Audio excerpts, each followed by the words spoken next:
영광의 박수 드리도록 하겠습니다. 우리의 예배와 찬양을 통해서 오늘 또 우리 주님께서 영광 받으실 줄 믿습니다. 사랑하는 대길의 가족 여러분, 혹시 옛적에 첫사랑이 기억나십니까? 그저 마음속에서만 묻어두었던 그 첫사랑, 참 어린 시절이었던 것 같기도 하고요. 어렴풋이 그땐 그랬지 하는 마음들이 다들 있으실 것입니다. 혹시 첫사랑과 결혼하신 성도님이 계실까요? 네, 아무도 없으신 것 같네요. 첫사랑이랑 결혼하면 어떤 느낌일까요? 그 두근대고 풋풋했던 마음이 그대로 지금까지 유지될 수 있을까요? 우리 하나님과의 첫 만남은 어떠셨습니까? 구원의 확신이 생기고 막 뜨겁고 눈물 흘리고 나의 죄들을 주님 앞에 고백하면서 참 열정적이었고 뜨거웠던 것 같습니다. 저는 예수님을 믿고 신앙생활을 하게 되면 참 놀라운 일들이 계속해서 생길 것만 같았습니다. 내 인생에는 어려움도 없고 기도하고 말씀 보고 하나님이 기뻐하시는 삶을 살아가는 그런 인생을 꿈꿨습니다. 그런데 막상 신앙생활을 하고 그리스도인으로 살아가는 것이 생각만큼 기적적이거나 놀라운 일들의 연속이 아니라는 것을 이 신앙생활을 하면서 깨닫게 되는 것 같습니다. 오히려 신앙인으로서 그리스도인으로서 이전보다 더 힘들고 어려운 결정의 순간에 놓인 일들이 더 흔해지고 있습니다. 계속해서 갈등하고 고민하는 것이 우리 신앙인들의 모습이 아닐까 생각됩니다. 우리 사랑하는 대길의 가족 여러분은 어떠십니까?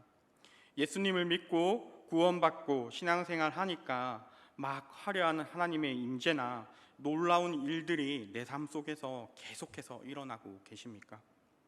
아니면 팍팍한 세상 속에서 오히려 신앙인으로 예수님을 믿는 사람이라는 이름표가 그 이름표를 달고 살아가는 것이 어렵거나 버거울 때가 있지는 않으십니까?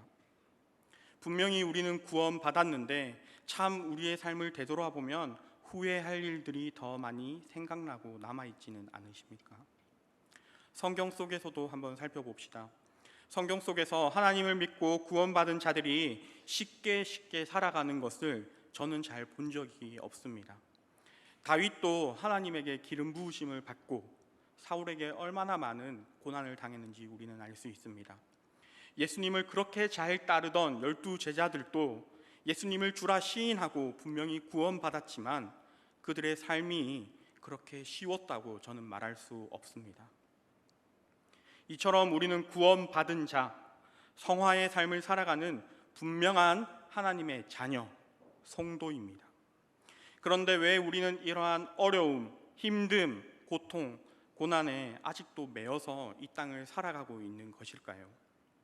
오늘 우리가 읽은 말씀에는 열심히 예수님을 믿고 섬겼지만 실상 그들의 삶에서는 고난받고 박해받았던 사람들의 이야기가 있습니다.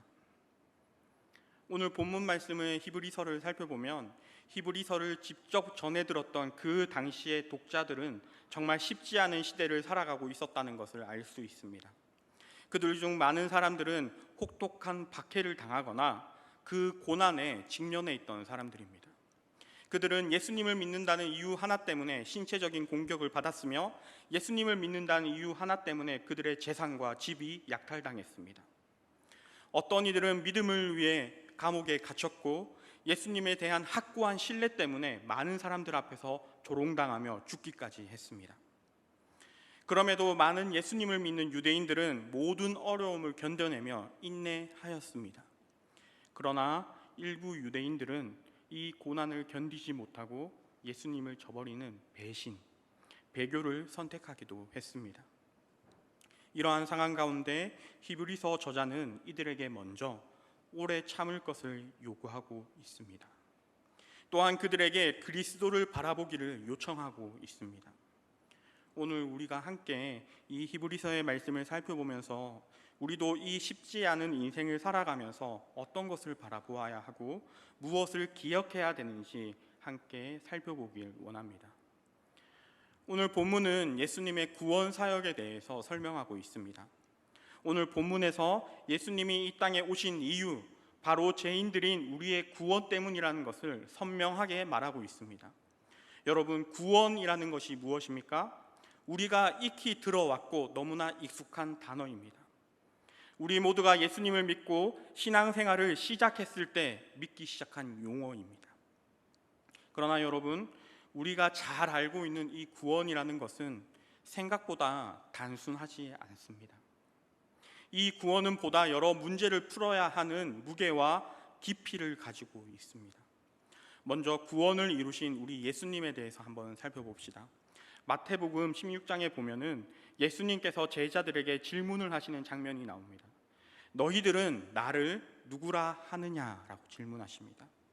그 질문에 베드로는 살아계신 하나님의 아들입니다라고 대답합니다. 베드로의 이 고백, 살아계신 하나님의 아들이라는 이 고백은 우리가 함께 읽었던 히브리서 2장 10절에 그 창조주 하나님, 그리고 그 창조주 하나님께서 우리에게 보내어 주신 구원의 창시자와 같은 이름입니다. 바로 예수님은 하나님의 아들, 구원의 창시자, 바로 신이라는 것입니다. 그런데 여러분, 베드로가 한 이 고백, 살아계신 하나님의 아들이라는 이 고백이 왜 그렇게 우리에게 중요한 것일까요? 바로 이 예수님이 하나님과 같이 보이지 않는 인간이라는 조건 속에 계셨기 때문입니다. 인간으로 오셔서 분명히 먹고 주무시고 힘들어 하시는 한 인간의 질문에 대한 답이었기 때문에 이 고백이 중요한 것입니다. 예수님은 분명히 사람인데 그 질문에 하나님의 아들이라는 고백을 성경 속에서 우리에게 분명하게 말씀해 주고 있는 것입니다.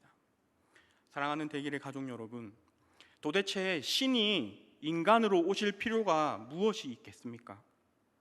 신이시면 전지전능하시고 모든 문제를 해결할 힘과 능력이 있으신 분이십니다. 명령하고 창조하고 부활하고 기적을 얼마든지 일으키실 수 있는 분이십니다. 구차하게 인간이 되셔서 구원을 이루시고 그 복음을 오늘날 우리에게 한 명 한 명에게 알려주시지 않으셔도 될 것 같습니다. 정말 불필요한 일인 것처럼 보일 수도 있습니다. 그러나 그럼에도 우리를 이런 방법으로 우리 하나님께서 구원해 주셨다는 것입니다. 오늘 본문의 14절, 2장 14절을 함께 읽어보도록 하겠습니다. 자녀들은 혈과 육에 속하였음에 그도 또한 같은 모양으로 혈과 육을 함께 지니심은 죽음을 통하여 죽음의 세력 잡은 자 곧 마귀를 멸하시며. 아멘. 예수님은 우리의 구원을 이루기 위해서 또 마귀를 멸하시기 위해서 우리와 같은 혈과 육에 속한 모양으로 오셨어야 했던 것입니다. 여러분, 이 신이 인간으로 오셨다는 것을 이해하기 위해서 우리도 한번 고민해 봅시다. 요즘 보면은 참 이 동물들을 좋아하시는 분들이 많은 것 같습니다. 어떤 애완견들이나 고양이를 키우시면서 내 인생의 동반자라는 이름으로 반려동물이라고 부르면서 정말 좋아하시는 분들이 많으신 것 같습니다. 그런데 그분들에게 가서 이렇게 질문해보면 전부 다 이렇게 손사래를 치시는데요. 당신이 정말 이 강아지, 이 고양이를 너무 좋아하니까 한번 강아지처럼 살아보십시오. 한번 고양이가 되어서 살아보십시오 라고 말하면 어느 누가 내가 강아지를 너무 좋아하니까 강아지처럼 살아보겠습니다 하는 사람이 있을까요? 아무도 없습니다. 우리는 인간이었을 때 말하고 대화하고 생각하고 여러 가지 일들을 할 수 있습니다. 그런데 강아지가 되면 짖기밖에 못하고 목줄에 채워서 때론 입마개를 채우고 돌아다니는 답답한 수치와 고통을 겪어야 하는 것입니다. 그런데 여러분, 전지전능하신 하나님께서 더럽고 비열하고 배신밖에 할 줄 모르는 인간의 모습으로 이 땅에 오셨다는 것입니다. 아무런 죄 없으시고 전지전능하신 신이시며 예수님께서 이 죄 많고 더러운 인간의 몸으로 오시면서 얼마나 수치스럽고 고통당하셨겠습니까? 그런 수치와 고통을 마다하지 않으시고 예수님께서는 우리를 구원하시려 인간의 몸을 입고 이 땅에 오신 것입니다. 그렇다면 예수님께서는 왜 수치와 고통을 당하시면서 이 땅에 오셨어야 했을까요? 바로 우리 인간들의 해결되지 않는 죄의 문제를 해결하기 위해서입니다. 우리가 너무나 잘 알고 있는 죄에 대해서 한번 살펴보기를 원하는데요. 로마서 3장 23절 한번 같이 읽어보겠습니다. 모든 사람이 죄를 범하였음에 하나님의 영광에 이르지 못하더니. 아멘. 여러분, 이것이 성경에서 말하고 있는 우리 인간들이 지은 근본적인 죄입니다. 하나님은 우리를 하나님에게 영광 돌리는 존재로 창조하셨습니다. 그러나 하나님이 우리에게 주신 목적, 그 영광의 자리에 우리가 이르지 못하고 우리 마음대로 살아가는 것이 죄라는 것입니다. 여기에서 중요한 것은 이 영광에 미흡하다, 영광에 이르지 못했다라는 것은 어떤 도덕적인 것을 이야기하는 것이 아닙니다. 잘못했다, 잘했다, 거짓말했다, 너가 살인을 저질렀어 등등과 같은 어떤 도덕적인 것이 아니라 하나님의 영광에 이르지 못했다는 것입니다. 그렇다면 여러분, 하나님의 영광에 이르지 못한 우리 인간들의 현실은 어떠할까요? 우리 로마서 1장 28절부터 32절인데 우리 함께 읽어보도록 하겠습니다. 또한 그들이 마음에 하나님 두기를 싫어하며 하나님께서 그들을 그 상실한 마음대로 내버려 두사 합당하지 못한 일을 하게 하셨으니 곧 모든 불의, 추악, 탐욕, 악의가 가득한 자요, 시기, 살인, 분쟁, 사기, 악독이 가득한 자요, 수군수군하는 자요, 비방하는 자요, 하나님께서 미워하시는 자요, 능욕하는 자요, 교만한 자요, 자랑하는 자요, 악을 도모하는 자요, 부모를 거역하는 자요, 우매한 자요, 배약한 자요, 무정한 자요, 무지배한 자라. 그들이 이 같은 일을 행하는 자는 사형에 해당한다고 하나님께서 정하심을 알고도 자기들만 행할 뿐 아니라 또한 그 일을 행하는 자들을 옳다 하느니라. 아멘. 우리 32절을 한 번만 더 같이 읽어보도록 하겠습니다. 그들이 이 같은 일을 행하는 자는 사형에 해당한다고 하나님께서 정하심을 알고도 자기들만 행할 뿐 아니라 또한 그런 일을 행하는 자들을 옳다 하느니라. 아멘. 여러분, 오늘 본문에 방금 읽었던 이 말씀을 우리는 인류 역사 속에서 또 우리의 뉴스나 우리의 삶 속에서 너무나 잘 지켜볼 수 있습니다. 이런 모든 것들이 우리가 죄인이라는 것을 분명하게 가리키고 있습니다. 마지막 32절의 말씀은 지금 또 저와 여러분에게 적용되는 말씀이기도 합니다. 너 그렇게 살면 안 돼. 너 굳이 그렇게까지 양보하지 않아도 돼. 너 것은 너가 잘 챙겨. 너의 속마음, 너의 진심을 다른 사람들한테 들키면 사회생활하는 게 쉽지 않을 거야. 악착같이 이겨내고 견뎌내고 경쟁에서 이겨내어서 다른 사람보다 더 높은 곳에 올라가려. 절대 남한테 지지 마. 이것은 아직도 우리에게 너무 흔한 현실이라는 것입니다. 예수 믿는 것은 예수 믿는 것이고 우리가 살아가는 것은 다른 거야. 이것은 우리가 우리 자녀들에게 매일매일 가르치던 말 아닙니까? 우리가 구원받았음에도 여전히 죄인의 습성을 가진 것이 우리의 한계라는 것입니다. 우리는 신앙의 이름으로 이 땅에 살아갑니다. 하지만 앞서 말한 것들 우리가 애써 부인합니다. 어쩔 수 없이 세상에 살아가려면 그 정도는 타협하고 살아야 돼. 그렇게 살아야 돼 라고 부인합니다. 우리의 마음속에서 하나님의 영광에 이르지 못하는 우리의 모습을 두고 변명하고 부인하는 것이죠. 우리 한 말씀만 같이 한 번 더 읽어보겠습니다. 로마서 3장 9절부터 18절까지인데요. 함께 읽어보도록 하겠습니다. 그러면 어떠하냐? 우리는 나으냐? 결코 아니라. 유대인이나 헬라인이나 다 죄 아래에 있다고 우리가 이미 선언하였느니라. 기록된 바 의인은 없나니 하나도 없으며 깨닫는 자도 없고 하나님을 찾는 자도 없고 다 치우쳐 함께 무익하게 되고 선을 행하는 자는 없나니 하나도 없도다. 그들의 목구멍은 열린 무덤이요 그 혀로는 속임을 일삼으며 그 입술에는 독사의 독이 있고 그 입에는 저주와 악독이 가득하고 그 발은 피 흘리는 데 빠른지라. 파멸과 고생이 그 길에 있어 평강의 길을 알지 못하였고 그들의 눈앞에 하나님을 두려워함이 없느니라 한가 같으니라. 아멘. 하나님을 떠나서 사는 죄인들의 모습, 또 우리가 구원을 받았지만 여전히 세상과 타협하고 살고 있는 우리의 모습이 이렇다는 것입니다. 우리 중에 의인은 없고 우리의 모든 선택은, 우리가 열심히 고민하고 노력해서 얻은 모든 선택은 결국 악으로만 향한다는 것이 우리의 실체입니다. 우리의 정체입니다.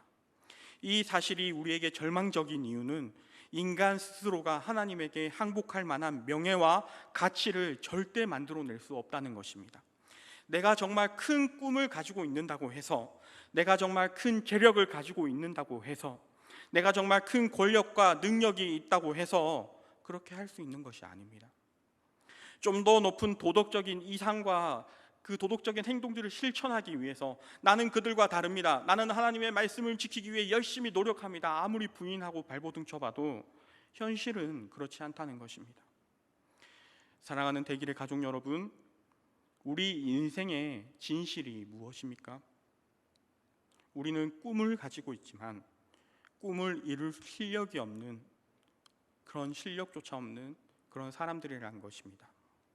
만약 하나님의 본문의 말씀처럼 만물을 지으신 전지전능한 신이시라면 이런 인간들을 쉽게 심판하시고 한 번에 쓸어버리시고 새롭게 만드시면 제일 간단한 문제가 될 것 같습니다. 자기가 행하는 일이 잘못인지 알면서도 그것밖에 결론 내리지 못하는 것이 우리 인간입니다. 그런데 예수님께서는 그런 추악하고 더러운 인간의 모습으로 이 땅에 오신 것입니다. 앞선 히브리서 2장 14절의 말씀처럼 하나님의 구원을 베풀기 위해 행하신 방법은 인간의 몸을 가지고 오시는 것이었습니다. 수치와 실패와 절망과 더러움 속에서 사망의 운명을 기다리는 동일한 조건으로 인간으로 오심으로써 우리에게 구원을 이루신 것입니다. 우리가 이 사실 가운데 가장 먼저 기억해야 될 것은 하나님은 창조주로서 하나님이 직접 지으신 이 창조 세계에 대한 책임을 진지하게 수행하고 계시다는 것입니다. 하나님은 그가 만드신 인간을 그의 창조의 목적에 따라 포기하지 않으시고 우리가 마땅히 받아야 할 형벌들을 해결해 주셨습니다. 우리가 하나님의 영광에 미치지 못하는 그 문제를 해결하기 위해서 어떤 기적이나 강압적인 권능을 사용하는 것이 아니라 친히 자신의 아들을 인간의 모습을 가지고 이 땅에 보내심을 통하여 우리를 구원하여 주셨다는 것입니다. 하나님께서는 죄악 속에 빠진 인간의 모습들 속에서 그 안에서 승리를 이루신 것입니다. 사랑하는 여러분, 이것이 우리가 잘 알고 있는 복음입니다. 우리의 실패가 아니라 하나님의 승리, 인간으로 오신 하나님의 그 놀라운 사랑, 은혜, 구원, 부활, 이것이 우리에게 기쁜 소식, 복음이라는 것입니다. 우리가 하나님을 외면하면서 살았던 결말은 무엇입니까? 바로 절망입니다. 영광을 만들어낼 실력도, 생명을 복되게 할 능력도 가지지 못하는 그런 절망뿐이었습니다.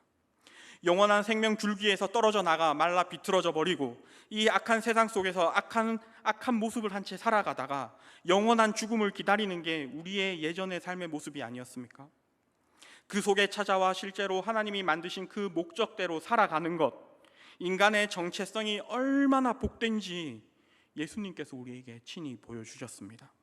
절망과 분노와 원망과 더러움과 부끄러움밖에 만들 수 없는 우리에게 한 인간이 오셔서 모든 인류를 대표하여 하나님의 영광과 그 목적을 드러내셨습니다. 용서와 구원, 회복과 섬김, 그리고 우리가 만든 죽음을 뒤집으신, 죽음을 넘어서는 부활을 통해서 죽음으로 향할 수밖에 없었던 모든 인간을, 선택된 인간들을 하나님께서 구원하여 주신 것입니다. 15절에 보면 예수님께서 하신 일에 대해서 정확하게 표현하고 있습니다. 우리 함께 읽어보길 원합니다. 또 죽기를 무서워함으로 한평생 매어 종로를 타는 자들을 놓아주려 하심이니. 이것을 쉬운 성경으로 한 번 더 읽어보도록 하겠습니다. 또한 죽음에 대한 두려움에 사로잡혀 사는 사람들을 자유롭게 하기 위해 사람과 같은 모습으로 죽으셨습니다. 사망이 우리의 끝이라고 확정되어진 우리에게 그 사망을 지나 부활이 있다는 약속을 우리에게 주신 것입니다. 사랑하는 대길의 가족 여러분, 우리에게 사망이 우리의 종착지였다면 참으로 우리의 인생은 헛된 인생이었을 것입니다. 죽음으로 끝날 수밖에 없다는 헛됨이 우리를 절망적으로 만들 것입니다. 앞서 15절의 말씀처럼 우리는 죽음에 대한 두려움에 사로잡혀 사는 사람들입니다. 여러분, 이 땅에서의 모든 승리가 왜 헛된지 아십니까? 죽음 앞에서 아무것도 자랑할 것이 없기 때문입니다. 과거에 월드컵에서 우리나라가 그 축구를 잘한다는 독일을 2대0으로 이긴 적이 있습니다. 그런데 그것이 오늘날 저와 여러분에게 무슨 소용이 있겠습니까? 우리가 아무리 이 땅에서 좋은 학벌, 좋은 직장, 좋은 집을 가지고 살아간들 죽음 앞에서 우리에게 무슨 의미가 있겠습니까? 사랑하는 여러분, 그렇다고 해서 오해하시면 안 됩니다. 오늘 말씀을 아무것도 우리에게 소용이 없으니까, 우리가 아무리 노력해도 아무것도 하지 못하니까 가만히 있으면 되겠네 라고 오해하시면 안 됩니다. 그만큼 죽음 앞에서 우리의 인생과 자랑거리, 그런 것들이 의미가 없고 오히려 사망의 종노릇을 하고 있다는 것입니다. 그런데 그런 우리에게 소망이 있습니다. 우리 종노릇하던 인생에게 예수님이 찾아오신 것이죠. 우리 히브리서 2장 17절을 함께 읽어보도록 하겠습니다. 그러므로 그가 범사의 형제들과 같이 되심이 마땅하도다. 이는 하나님의 일에 자비하고 신실한 대제사장이 되어 백성의 죄를 속량하려 하심이라. 아멘. 예수님이 친히 찾아오셔서 자비하시고 신실하신 대제사장이 되셔서 우리의 모든 덧 얻고 사망의 종노릇하던 그 인생을 구원하셨다는 것입니다. 사랑하는 여러분, 이렇듯 구원이라는 것은 그저 말로만, 그저 짧은 한 단어로만 이해하기에는 참으로 어렵고 깊고 복잡한 용어입니다. 그렇다면 우리가 서론 부분에서 함께 나누었던 질문을 생각해 봅시다. 예수님을 믿고 구원받은 우리는 왜 고난 속에서 살아가야 하는 것입니까? 우리가 분명 예수님, 인간의 몸으로 오셔서, 하나님이시지만 인간의 몸으로 오셔서 우리의 모든 죄를 이미 이기신 그 예수님이 우리를 구원하여 주셨는데, 그 구원이 우리에게 있는데 왜 현실에서는 고난받고 팍팍한 우리의 인생을 살게 되는 것입니까? 히브리서를 전해받은 2000년 전의 그 유대인들이나 현재를 살아가는 우리들이나 동일합니다. 구원을 얻었지만 사망은 여전히 우리 앞에서 우리를 언제든지 넘어뜨리려 하고 있습니다. 또 우리 모두는 예수님이 다시 오실 때까지 실제로 죽음을 경험해야 합니다. 우리의 삶에서 하나님의 말씀으로 승리한 기억보다 옛날의 죄인의 모습을 더 많이 드러내며 살아가고 있습니다. 하나님이 예수님을 우리에게 보내주셨는데, 우리를 대신하여 십자가에 부활하시기까지 하셨는데, 우리의 현실은 왜 이렇게 힘들고 어려운 것일까요? 이런 고민을 가진 당시 유대인들에게 하나님께서 이렇게 말씀하십니다. 우리 함께 히브리서 3장 1절을 읽어보도록 하겠습니다. 그러므로 함께 하늘의 부르심을 받은 거룩한 형제들아, 우리가 믿는 도리의 사도이시며 대제사장이신 예수를 깊이 생각하라. 아멘. 사랑하는 대길의 가족 여러분, 오늘 우리가 겪는 어려움, 고난 가운데 정말 중요한 것은 우리의 어떠함이 아닙니다. 이미 예수 그리스도께서 대제사장으로 오셔서 우리의 모든 죄를 사하여 주셨다는 것입니다. 우리의 그 못난 모든 것을 포함하여 예수님을 통하여 우리의 인생이 완전히 뒤집혔다는 것입니다. 이전에는 그저 사망으로만 가던 우리의 인생이 구원받고 천국을 향해서 나아가고 있다는 것입니다. 우리가 이 세상을 살 동안 아무런 생각과 도전과 갈등이 없어진다고 얘기하지 않습니다. 우리가 행했던 지나간 후회스러운 일들이 예수님을 만나고 예수님을 통해서 나의 고백이 되어지고 예배가 되어지고 찬양과 감사가 되어진다는 것입니다. 그 놀라운 여정에 참여하고 나아가는 그 인생 가운데로 우리가 초대받았다는 것입니다. 예수님을 이루신 그 구원이 우리의 그 못난 모든 것들을 뒤집어 놓으셨습니다. 사랑하는 대길의 가족 여러분, 우리는 현실에서 신앙인으로 제대로 살려면 정직하게 살고 겸손하게 살면은 하루도 버틸 수 없는 세상에서 살아가고 있습니다. 또 우리가 신앙적으로 막 열심히 살고 열심히 말씀을 보고 하나님의 말씀에 순종한다고 해서 나의 자녀가, 나의 직장이, 나의 삶이 극적으로 변하지 않습니다. 항상 늘 말씀에 순종할 것인가, 아니면 내가 세상에서 썼던 익숙한 방법을 택할 것인가, 선택의 기로에 서 있습니다. 여러분 생각해 보십시오. 지난날 내가 나의 삶에 신앙인으로 살아간 날이 많으십니까? 아니면 타협하고 잠시 세상이 하자는 대로 살아가신 날들이 많으십니까? 오늘 말씀은 우리가 신앙인으로 살아가기 위해서 실패할지라도, 좌절할지라도, 고난받을지라도 예수님의 선택을 따라가라고 권유하고 있습니다. 요청하고 있습니다. 명령하고 있습니다. 그리고 신앙인으로서 믿음과 양심과 그 삶을 지켜나갈 때 우리에게 세상의 어려움과 시험이 있으며 실패하고 좌절할 수도 있습니다. 그때 오늘 말씀은 예수님을 깊이 기억하라라고 말씀하고 있습니다. 여러분, 우리가 예수 그리스도처럼, 예수님처럼 살아가라고 이야기하는 것이 아닙니다. 우리의 실력으로는 절대 예수님처럼 살 수 없습니다. 더 재미있는 건 예수님처럼 살아간다 할지라도 예수님 어떻게 되셨습니까? 결국에 십자가에 못 박혀 죽으셨습니다. 어떻게 하는 것입니까? 예수님을 깊이 기억하라는 것입니다. 인생을 살면서 끊임없이 죽음 앞에 실패하고 고난받고 절망하면서 예수 그리스도를 바라보고 계속 깊이 기억하라는 것입니다. 왜 하나님께서 예수님을 인간의 몸으로 오게 하셔서 십자가에 죽게 하셨는지, 그리고 그분이 어떻게 우리의 구원을 이루셨는지, 어떻게 사망과 권세를 깨뜨리고 우리를 구원하셨는지 계속해서 기억하라는 것입니다. 사랑하는 여러분, 혹시 지금 신앙인으로서 아무런 갈등도 없고 고난도 없고 치열함도 내 삶 속에 존재하지 않으십니까? 내가 신앙을 가지고 살아가는데 너무 무난하게, 너무 평범하게 살아가고 계십니까? 우리가 치열하게 실패하면서 좌절하면서 그럼에도 주님의 말씀을 순종하며 나아갈 때 우리는 예수님의 그 구원을 깊이 묵상할 수 있습니다. 그리고 그것은 단지 고통과 고난뿐만 아니라 상처뿐인 아픔으로 그치는 것이 아니라 우리 성령님께서 도와주시며 진정한 안식과 평안과 위로와 기쁨이 우리에게 함께 할 것입니다. 우리 예수님께서 이미 인간의 몸으로 오셔서 그 모든 사망 권세와 절망과 좌절을 깨뜨리셨기 때문에 그분의 형제된 우리도 능히 도와주신다고 오늘 말씀에서 약속하셨습니다. 말씀의 결론을 짓겠습니다. 사랑하는 대길의 가족 여러분, 탕자의 비유를 잘 아십니까? 탕자가 아버지에게 자신의 몫을 요구합니다. 아버지 밑에서 아버지의 말씀을 들으며 사는 게 너무 깝깝한 것이죠. 자기의 몫이 있다는 것도 알고 있습니다. 그래서 내가 세상에 나가서 내가 하고 싶은 대로 살아볼 거야, 나의 몫을 가지고 내가 세상에서 한번 큰 일을 이루어 볼 거야 하고 아버지에게 자기의 몫을 요구합니다.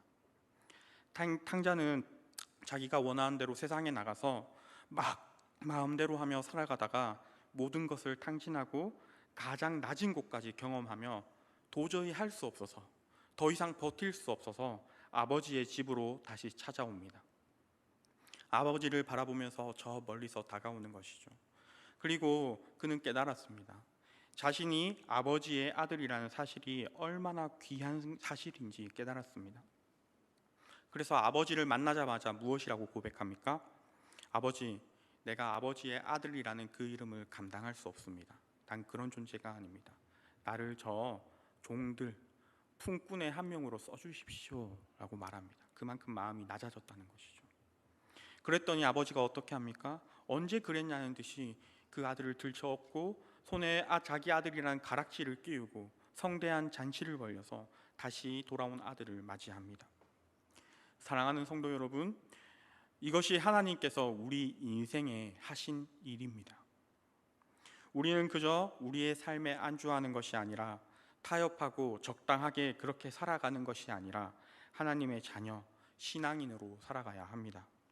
실패하고 절망하고 고난 가운데 우리는 그리스도를 깊이 기억하고 바라보아야 합니다. 우리가 넘어지면서 또 넘어지면서 우리를 완벽하게 만드는 것이 성숙이 아닙니다. 성숙은, 그리스도인의 성숙은 넘어지고 좌절하고 절망하면서 예수님을 바라보는 것입니다. 왜 예수 그리스도께서 하찮은 인간으로 오셔서 우리의 모든 죄를 지시고 십자가에 달리셨는지 깊이 고민하고 생각해 보아야 합니다. 함께 로마서 8장 1절과 2절의 말씀을 크게 한번 읽으시고 말씀을 마무리하도록 하겠습니다. 우리 함께 읽어보도록 하겠습니다. 그러므로 이제 그리스도 예수 안에 있는 자에게 결코 정죄함이 없나니 이는 그리스도 예수 안에 있는 생명의 성령의 법이 죄와 사망의 법에서 너를 해방하였음이라. 아멘. 아멘. 이 고백이 한 주간의 우리의 삶에 체험되어진 역사가 우리와 함께하길 소망합니다. 기도하겠습니다. 사랑의 하나님, 오늘 또 우리를 예배의 자리로 불러주시고 하나님의 말씀을 듣게 하여 주셔서 감사합니다.